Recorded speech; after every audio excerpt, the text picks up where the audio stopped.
Pada zaman dahulu di Kerajaan Kediri, hiduplah seorang putri cantik jelita bernama Dewi Songgolangit. Namun, ia enggan untuk menikah, sehingga sang Raja Kediri bertanya tentang alasannya.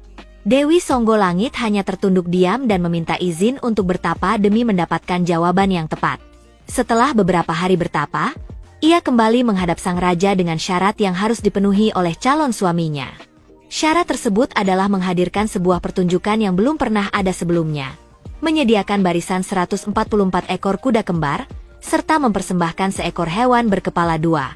Mendengar syarat itu, sang raja terkejut karena terasa mustahil, terutama dalam menghadirkan hewan berkepala dua. Namun, ia tetap mengumumkan sayembara ke seluruh negeri. Banyak orang mengundurkan diri karena merasa tidak mampu memenuhi syarat tersebut, kecuali dua raja yang berani menerima tantangan. Raja Singobarong dari Kerajaan Lodaya dan Raja Klono Sewandono dari Kerajaan Bantarangin di daerah Wengker.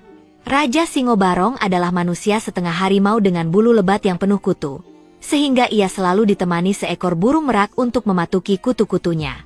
Ia terkenal kejam terhadap rakyatnya dan menjatuhkan hukuman mati tanpa belas kasihan.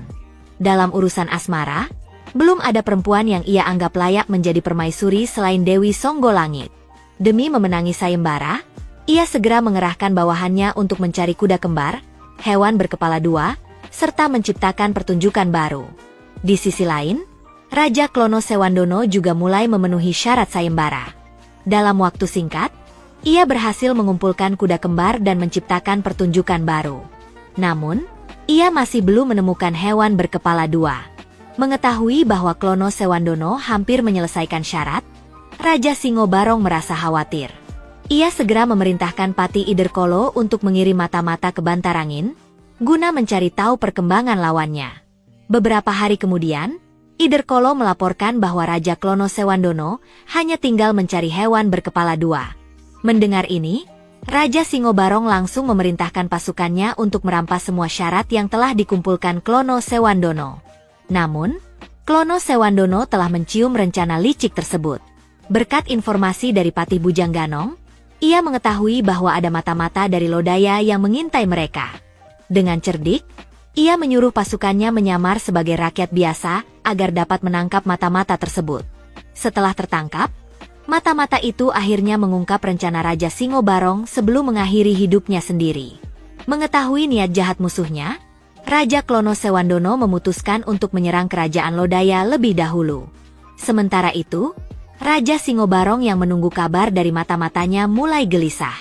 Ia pun menuju ke Taman Sari untuk mencari burung meraknya, karena kepalanya terasa sangat gatal.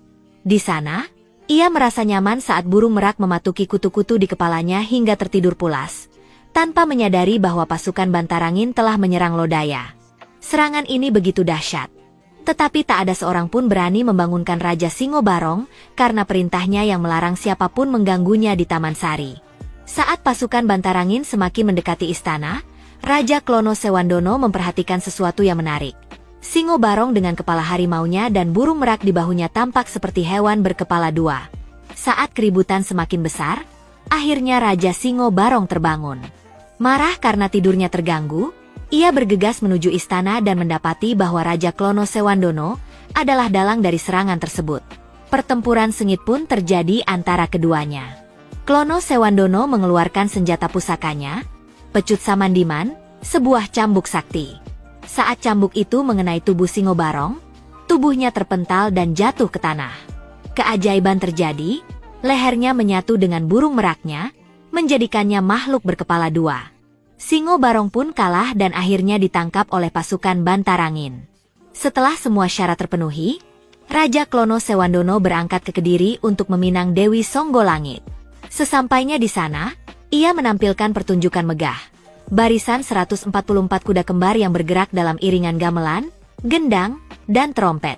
Di depan barisan itu, ada Singobarong, si makhluk berkepala dua, yang menari liar dengan gerakan indah dan memukau.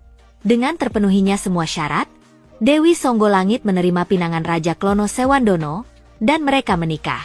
Mereka kemudian tinggal di Wengker, yang kini dikenal sebagai Ponorogo. Dari pertunjukan yang mereka ciptakan inilah, lahir kesenian yang kini dikenal sebagai Reok Ponorogo.